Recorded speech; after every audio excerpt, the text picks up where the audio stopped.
नमस्कार दोस्तों, मैं राम मनोहर तिवारी आप सभी का आरएमटी बायोलॉजी लेक्चर में वेलकम करता हूं। तो दोस्तों, आज का टॉपिक है हमारा मलेरिया। तो समझते हैं ज़रा मलेरिया के बारे में बहुत डिटेल में।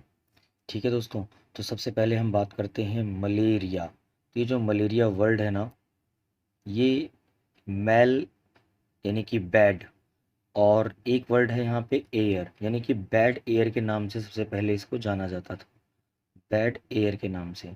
ठीक है बच्चा।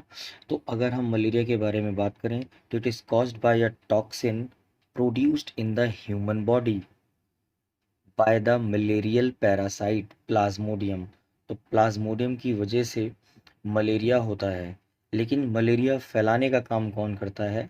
तो मलेरिया फैलाने का काम करता है female Anopheles mosquito. Female Anopheles mosquito जो है मलेरिया को फैलाने का काम करती है। ठीक है, तो हम लोग डिटेल में जानेंगे फीमेल एनाफ्लीज मॉस्क्यूटो और ह्यूमन बीइंग, इसके दो होस्ट हैं जिनसे गुजरकर ये अपनी लाइफ साइकिल पूरी करता है। ठीक, तो हम बात करें अगर फीमेल एनाफिलिस मॉस्किटो के बारे में, तो as the sexual phase of the malarial parasite occurs in the mosquito, it is considered the definitive और primary host of malarial parasite. तो कई बार पेपर में क्वेश्चन आ जाता है कि प्राइमरी होस्ट क्या है मलेरियल पैरासाइट का।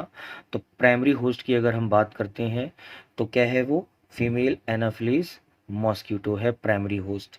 ह्यूमन बीइंग, इस ह्यूमन बीइंग में ए सेक्शुअल फेज होता है। ठीक है, और एनाफिलीज में सेक्सुअल फेज होता है। ह्यूमन बीइंग में ए सेक्सुअल फेज और एनाफिलीज में सेक्सुअल फेज होता है। ह्यूमन बीइंग को हम सेकेंडरी होस्ट के नाम से जानते हैं। ठीक है, देन हम बात करें अगर मलेरिया के बारे में, तो यहाँ पे मैंने आपके सामने एक लाइफ साइकिल बना रखी है मलेरिया की, जिसको हम समझेंगे। तो उससे पहले मैं आपको बता दूं कि जो मलेरिया होते हैं ये बेसिकली 4 टाइप्स के होते हैं, जैसे कि Plasmodium vivax, Plasmodium malariae, Plasmodium falciparum, Plasmodium oval. ठीक है, ये कुछ वैरायटीज़ हैं। इंडिया में मोस्ट डेडलीस्ट पाया जाता है, जिसका नाम है प्लाज्मोडियम फाल्सीपेरम। प्लाज्मोडियम फॉल्सीपेरम बहुत ज़्यादा डेंजरस है और यही पाया जाता है इंडिया में।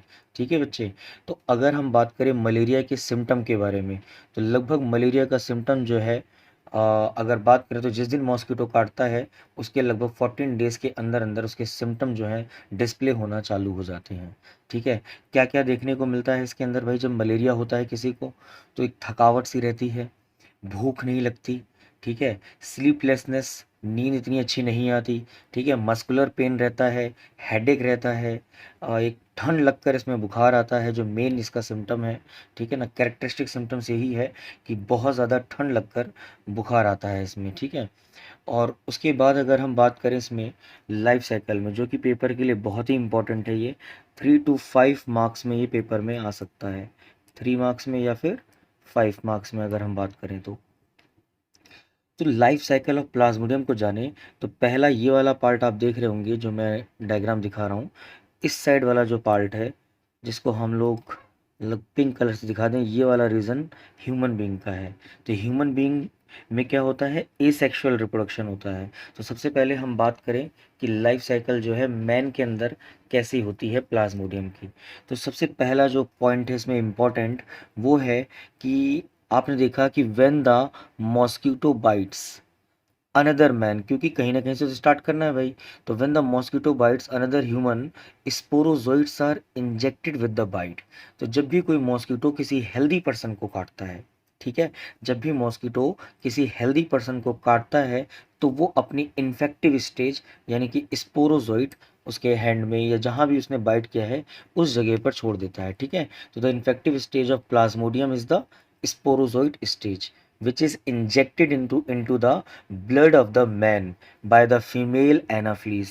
तो फीमेल एनाफिलीज मॉस्किटो जो है उस हेल्दी मेल के ब्लड में या फीमेल के ब्लड में क्या छोड़ देगी?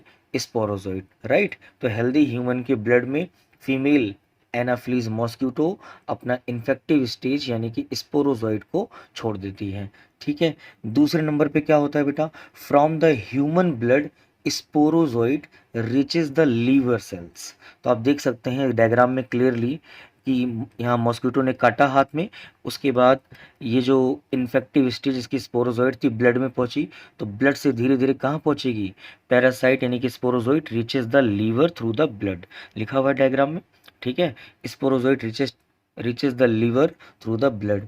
देन अगर हम बात करें तो द लीवर सेल रप्चर्स, क्योंकि इसी लीवर सेल में मल्टीप्लाई होंगे, तो the liver cells ruptures to liberate the parasite into the blood. तो यहाँ से लीवर सेल्स बच्चे रप्चर होगी, और रप्चर होने के बाद जो पैरासाइट्स हैं वो ब्लड में एंटर हो जाएंगे, ठीक है। तो इसमें लिखा हुआ है the parasite reproduce asexually in the liver cell, bursting the cell and releasing into the blood, ठीक। उसके बाद अगर हम बात करें तो ये क्या करेंगे, ब्लड में पहुंचने के बाद आरबीसी पे अटैक करेंगे। अब आरबीसी पे अटैक करेंगे, वहाँ पे ये मल्टीप्लाई होंगे, ठीक है, और वहाँ पे भी क्या करेंगे, रप्चर करेंगे।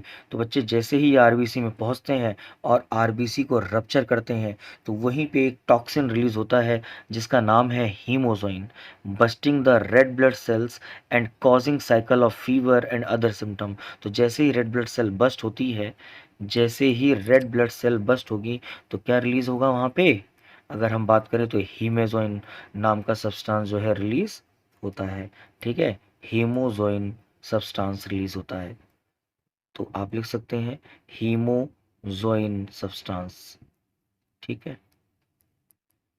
तो जैसे ही हीमोजोइन रिलीज होता है, वैसे ही उस बंदे को चिल और हाई फीवर आ जाता है, राइट।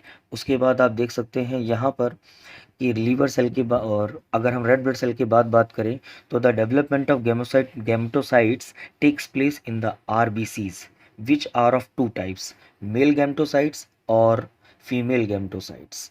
तो आप देख सकते हैं यहाँ पे मेल और फीमेल गैमेटोसाइट बने हैं। अब ये जो मेल और फीमेल गैमेटोसाइट उस बंदे के अंदर बन चुके हैं, तो वो बंदा पूरा इन्फेक्टेड हो चुका है अब, ठीक है। अब इस बंदे को जो मच्छर काटेगा तो क्या करेगा, इसी का ब्लड उस मच्छर के अंदर जाएगा, तो वहाँ पे मेल और फीमेल गैमेटोसाइट पहुँचेंगे, और जब वहाँ पे फीमेल और मेल गैमेटोसाइट पहुँचेंगे तो वहीं से स्टार्ट होगी मॉस्किटो के अंदर की कहानी।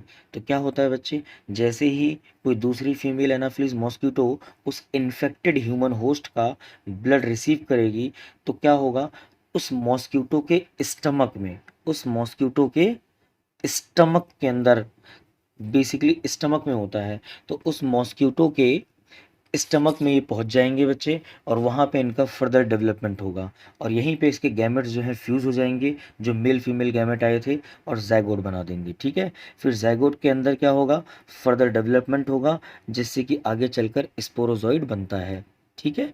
फर्दर डेवलपमेंट होगा, स्पोरोजॉइड बनेगा।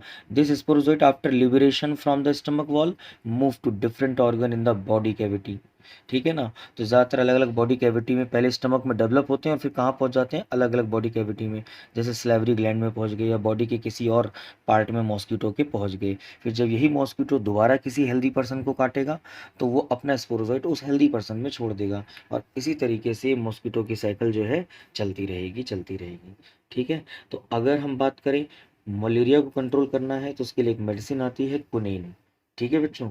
बहुत ही पुराना ड्रग है क्विनेन, और ये कौन से प्लांट से ऑब्टेन किया जाता है, तो प्लांट का नाम है बच्चों सिंकोना प्लांट, ठीक है। सिंकोना प्लांट से ये चीज़ें ऑब्टेन की जाती हैं, ठीक है गाइस। तो thank you so much, bye bye, take care. आप लोग अपना ध्यान रखिए, लाइक शेयर और सब्सक्राइब करते रहिएगा, धन्यवाद।